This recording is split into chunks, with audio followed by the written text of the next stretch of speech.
So, hi guys! Good morning! Today is Monday.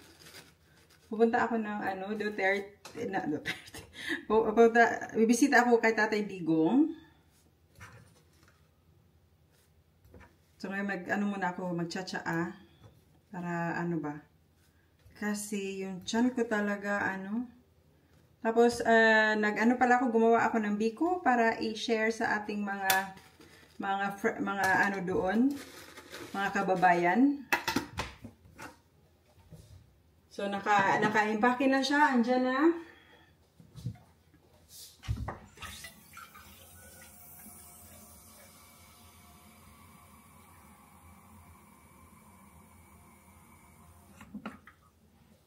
So, ito siya, green tea.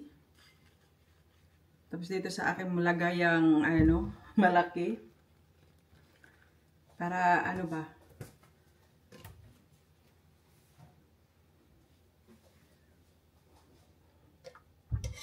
Tapos nilutuan ko na din ang aking mister ng pagkain. Para safe tayo pupunta baka mamaya. Duklang taan hinig uli. Sige na lang taan nga tuog ka ng Duterte. Sige tangatog din ha. Yeah. Pero supportive naman si mister. Hindi naman siya kinuhanan na nga ako ng abonnement sa sa train. Kasi kamahalan talaga siya, Kung So kailangan kong mag-travel after 9 and before 4 o'clock in the afternoon. Tapos sa gabi after 6 o'clock na ng gabi. Kasi yun yung parang after na ng rush hour. So, yun. So, yun naman ang ating plano for today. Kasi bukas, ano ba yung gagawin ko bukas? Baka ako bukas? Maglinis ng bahay. At yung monstera, yung niripat ko na monstera, meron siyang mga... So, on the way na kami. Papuntang Duterte Street. Oh, yeah, sa detention.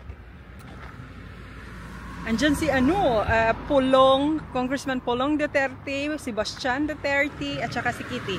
Hindi pa namin nakita si VP. At kasama ko si Inday Margie.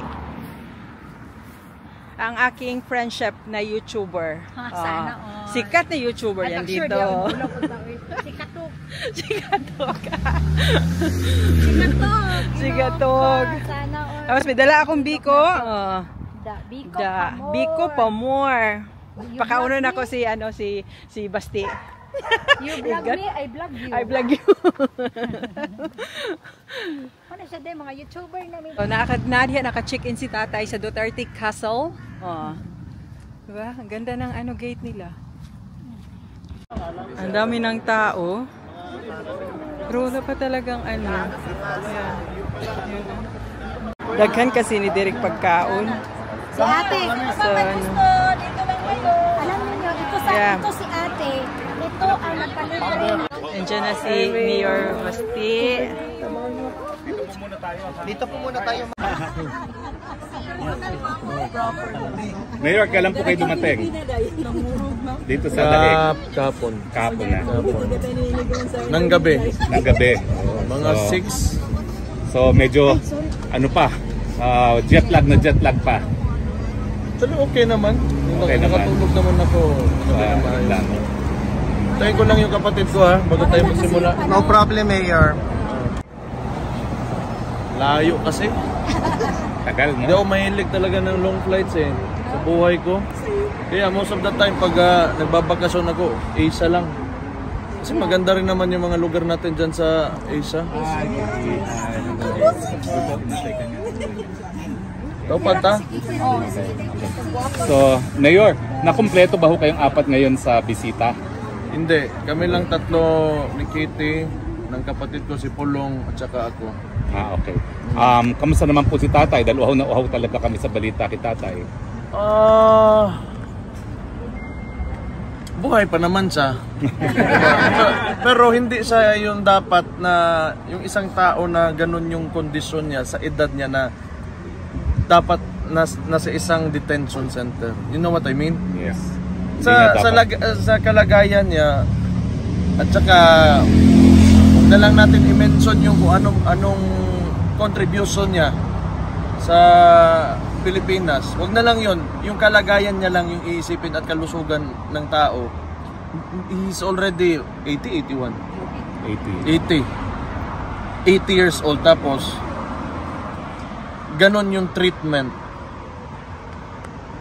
ng Philippine government.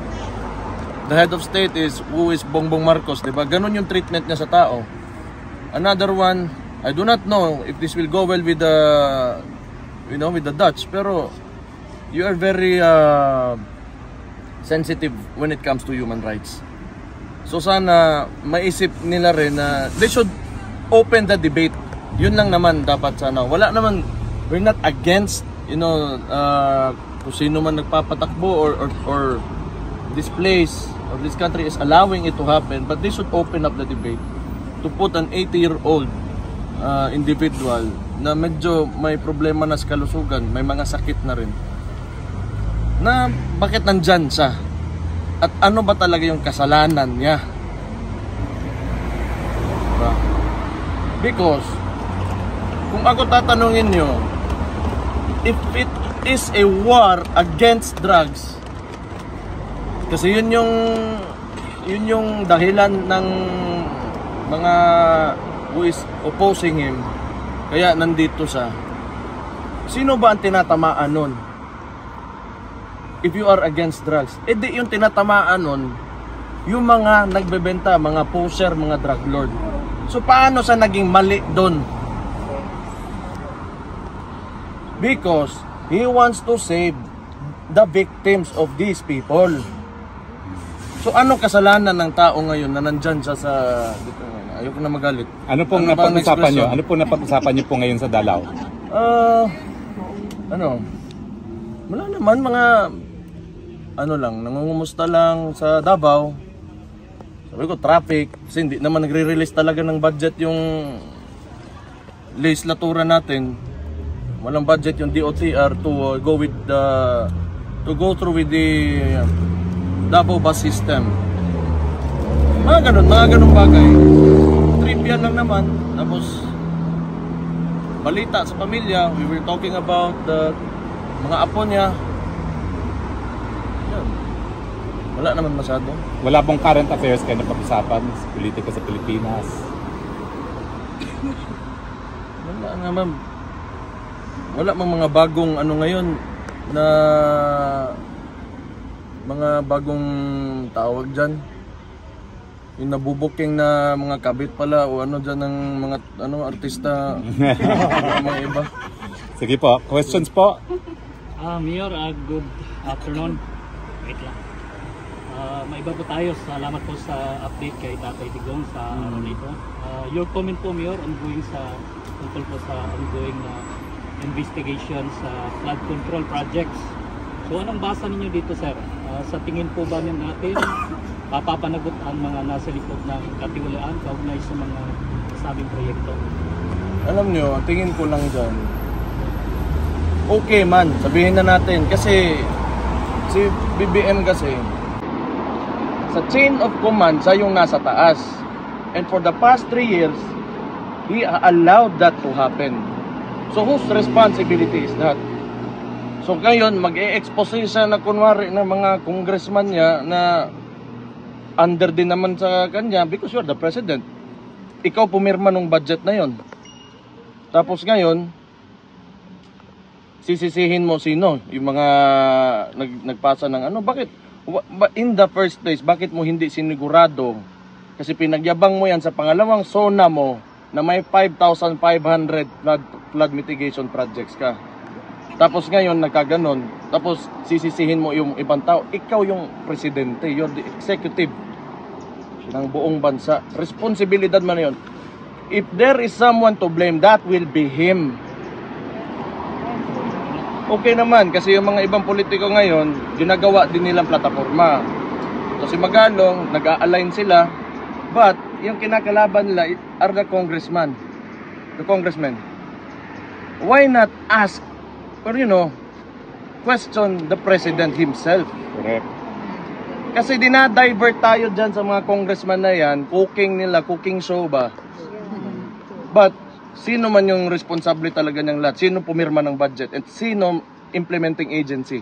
It's DPWH, that is under the President. Correct. Mayor, ano masasabi niyo doon sa sinabi ni PRR, ni BBM na useless? Itong mga nakikita niya.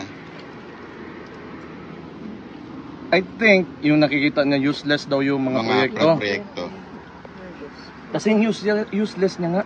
Kasi kung i-repair daw yun. Kasing useless niya. Maging useless talaga yan because wala kang directive eh. Dapat simula pa lang ng termino niya, he should have said and instructed everybody, umayos kayo. Huwag niyong galawin yung pera ng taong bayan. Kasi yan, tayo lahat, nagbabayad ng buwis, ilalagay dyan, gagawing infrastruktura, kailangan maayos, walang masisira dyan. Ano ang unang ginawa niya? Dinismantle niya yung PACC. Yan yung watchdog ng corruption. Oh. So, who's responsible now? Siya.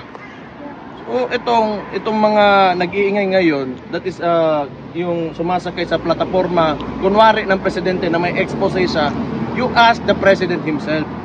He is the only one who can fix this. Hindi yung pagtuturo niya sa mga Congress, it will not fix anything. It will not fix anything.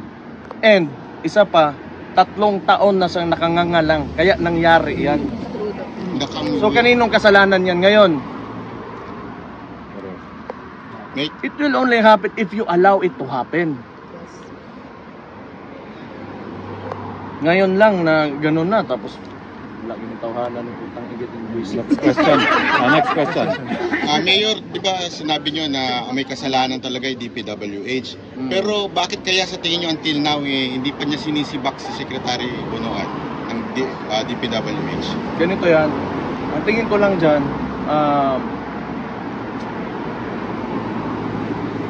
pag yan, yung issue na yan, nawala lang na parang bula. Kasi ginagawa niyang press release yan ngayon eh. PR stunt niya.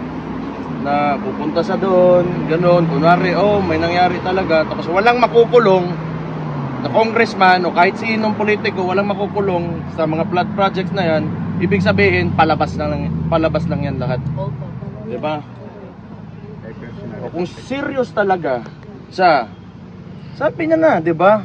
Alam niya, may tinuro na siya, may mga pangalan ng mga kumpanya ng contractors na in-expose niya, then why not file a case?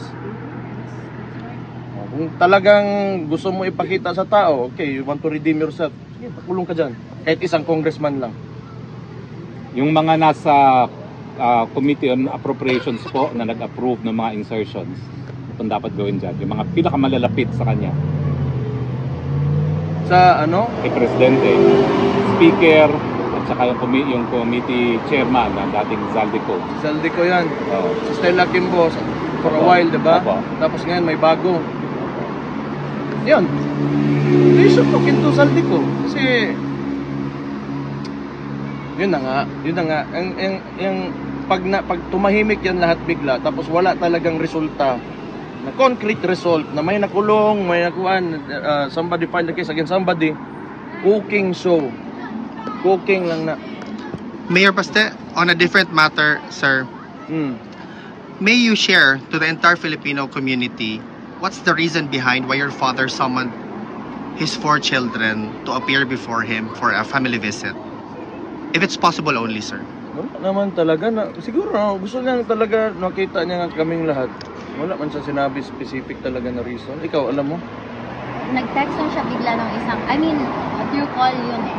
Tapos ako ang gibalita sa inyo, di ba? Gusto makita si Papa sa tumpat. Out of nowhere no lang. serious reason actually. It was just out of nowhere, gusto niya lang kami lahat. Una niya lang ng strength. Thank you. Matutupad po kaya yon na makita niya kayo kayong 4 this week? Tomorrow? No. 29 na tomorrow. Dili ba? No, tomorrow.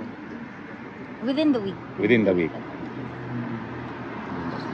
Is there a message from the former president sa lahat ng mga milyong-milyong supporters niya na until now, almost 6 months already, still coming here outside the ICC detention facility? Hindi pa ba daw kayo napapagod? Hindi po. Can you tell him tomorrow that we will never be tired? Sinabihan ko, hindi talaga yan titigil hanggat hindi ka makakalabas. Mayor, papunta raw dito si Trililing. Mag-aabot ba kayo dito? Trillanes? Tanaw na to. Mayor, may iba po tayo. Baka mag-set up na naman yan ng boxing ring na wala ako. Kailan nga ba ho? Wala na bang rematch kay Torre? Wala bang match kay Torre na sisipot siya? Ayaw niya ako hintayin makauwi. Ngayon, nabanggit po ba kay PRRD regarding sa mga flood control na investigation na gano'n? Nabanggit ng kapatid ko. Wala naman siyang comment na ayun na nga. Kasi alam ko kasi mayor ako eh. Costing ng project, yung proyekto tama ba, hindi overpriced, hanggang implementasyon, yung process talaga kung paano ka gagawa ng project. Pag sinunod mo lang yan, hindi yan masisira yung mga tinatayo mo na infrastruktura. Anton, meron ka pa? Yes, Mayor, last na lang po. With regards po sa public and private partnerships, harapan na rin ang Davao International Airport. Tatlong companies which include Philinvest, GoConWe Group, and Changi Airport in Singapore. Ay interested po ito sa operate through private-public partnership or PPP. The Davao International Airport area, according to Transportation Secretary Vince Dizon. Your comment po. Okay, so maganda na tinanong mo yan kasi for the longest time, hindi kasi ako kasi ginagawang propaganda against my term as mayor sa LGU, yung airport na yan. But in fact, CAAP yan. It's a national agency, under rin sa national agency, CAAP. Tapos, dapat ililipat na yan na maging sa region to become a Davao regional airport. Under the region na siya. So, may board yan under ang mag-a-appoint yung Regional Development Council. So itong mga kalaban natin, yung mga opposition, hindi naman kalaban talaga, pero yung mga naysayers natin, sinasabi nila na Davao City is not taking care of that airport. Pangit daw ganun. Hindi naman talaga yan responsibilidad ko. Nandyan siya sa Davao, but it's for the region. So itong papasok ang tingin ko maganda kung Changi Airport talaga yung mapipili ng PPP. Kasi otherwise, sino yung the other two? Sa GoConWe Group, GoConWe. Yes, at sa Philinvest. Wala naman akong problema yan sa dalawang yan. Pero ang trabaho talaga ng Changi Airport is gumawa ng airport. Yung Philinvest, Real estate. land development, di ba? Si GoConWe, Cebu Pacific. So, meron silang mga aeroplano. But if you look at Singapore at yung airport nila, it's one of the best in the world, if not the best. So sana kung interested talaga yung Changi, pero it's a national decision, hindi yan sa local. Thank you. So matagal na yung ganon siguro dahil hindi rin nila inaayos. Alam niyo na si Tintin, pag may magandang mangyari sa Davao, magagalit si Tintin tsaka yung bangag. Ay, salamat. Bangag. Gamitin natin yan palagi. Mayor, sa tingin niyo po ba may pananagutan din si Speaker pagdating dito sa flood control? Kasi halimbawa po, yung sa Negros, diba, tinanggal nila si Arnie Tevez. Ngayon, yung dating budget ni Arnie Tevez doon for the whole district is 2 billion. But now, under dito ngayon, binigay kay Speaker yung responsibility sa Negros na 1.9 billion, allegedly yung palang ay flood control. Wala pa yung iba. So, may pananagutan kaya dito si Speaker na sa mga flood control na ito? Ano sa tingin ninyong opinion dito? Tama yung sinabi ni Attorney kanina. Magsisimula talaga yan dyan sa pangalan ng committee ba na yun? Appropriations. Diyan mo makikita kung paano nila inallocate yung pera. And kung makita talaga may tinayo, or kung may tinayo substandard o talagang walang tinayo, ganun, probably. Pero alam nyo, actually somehow tama naman yung sinabi nila that they cannot investigate themselves. Tama yun, kasi talaga alam nila na wala silang tiwala sa mga sarili nila. Andyan naman yung executive, kaya nga yung presidente talaga dapat ang tatanungin. Kailangan niya, kung serious nga talaga to siya, buksan niya. Mayor Baste, do you have a message to the entire Filipino community supporting your father? Mahal na mahal ko kayong lahat. Mahal na mahal kayo ni Rode, Papa nako. Kaayog yun. Salamat sa lahat na suporta nyo. Mabuhay kayo. Huwag kayong titigil sa para sa tunay na pagbabago. Andyan na tayo. Ituloy-tuloy lang talaga natin to. Nakita nyo na yung transformation. Midterm elections, maganda yung resulta natin. Hindi ko lang alam kung bakit nakalusot yung dalawang LP na hindi man lang lumabas ng bahay. Pero the Philippines, the country is evolving into something better. Kita nyo yan. Kasi kami sa Davao, matagal na kami. Di kami gumagamit ng pera. Eleksyon. Ang sinasabi lang namin, kung may magbigay ng pera sa inyo, tanggapin nyo. Pero sino yung tingin nyo? Yung mismong kandidato na makapagbigay ng pagbabago, na mga magagandang maayos yung lugar nyo, yun yung piliin nyo. Kasi yung pera niyan, ginauto lang kayo ng mga politiko na yan. So yan, nakita natin, we've observed that nung midterm elections. Na kiniklaim pa talaga ni Bangag na okay daw yung resulta. Pero nung nagsimula yon, ang pinagyabang niya 12-0. Oh. Basta, kung ano yung ginasabi talaga ni Bangag, anong sinasabi niyan, hindi niya gagawin yun. He always does the opposite. Diba? Sinabi niya, hindi niya ipapadala to ng yung tatay namin sa anong ginawa niya? Kabaliktaran. Pag may sinabi yan, ang kabaliktaran niyan ang gagawin. Kasi yung utak, wala na, baliktad na rin. Gumulong na yung utak niyan. Mayor, anong masasabi niyo tungkol dun kay yung bangayan ngayon between Torre and Napolcom na nagkakaroon sila ng konting dahil ba sa tingin niyo sa yabang ni Torre kaya nagkakaganyan? Pera yan. Pera. Hindi ko lang alam saan nila o anong inapagawa yan. Pero pera talaga yan. Basta mga ganun. Walang iba yan. Pera yan. Hindi lang natin alam kung ano talaga. Pero usually. Kasi magkaiba naman sila ng role. Hindi mo naman pwede yung di ba? Pera yan. Mayor, may question. Kasi ngayon nasa spotlight si Vizcaya. Siya nasa diba malaki ang contractor. Tapos sabi niya, isoli ko na lang yung bahay ko, kunin mo na lahat yung 40 ko na mga kotse.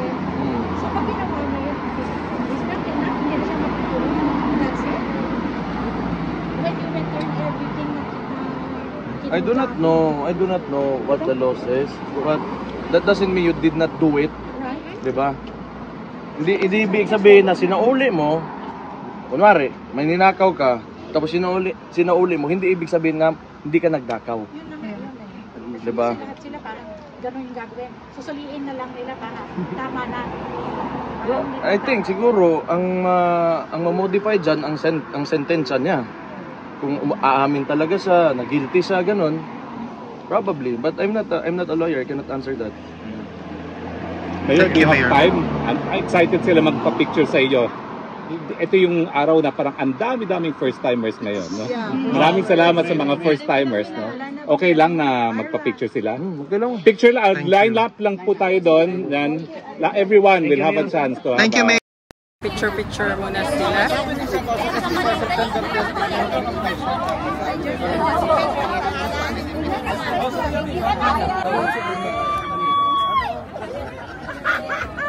Dapat na dito rin. Lami gid daw, Mayor. Sila may atong humba ang yawayan. Yoy, Muhammad ay sala di ay. Yeah. Sala ni Ate Janet. Wala man din mo lamig mo humba. Nakaupo lang. Nagkagubot ang mga tao sa lamig sa lang, humba ha. Hindi ako yun. Yeah. Yung nagsisigaw, hindi ako yun. Nagsasabi ng ano eh. Siya lang nagluto. O ako yun. Yan. Si Mami Jerry. Hindi nagaganahan Queen ng humba sa Jerry. Down to earth kay ka ba o tanawa? Di, kay wa, ganiha, nilingkod na ko sa restaurant. Hindi, hapit naman mo, mag-alauna anak ko giatay. Wala na. Gibiyaan ako ang akong order, oy. Wala ko katuwas og paniod to. Timo ko kay mulaag ko sa akong kauban ako mga anak ron. Ay. Kasi gusto ni Ano, gigutom gid siya. Walay paniud to in town.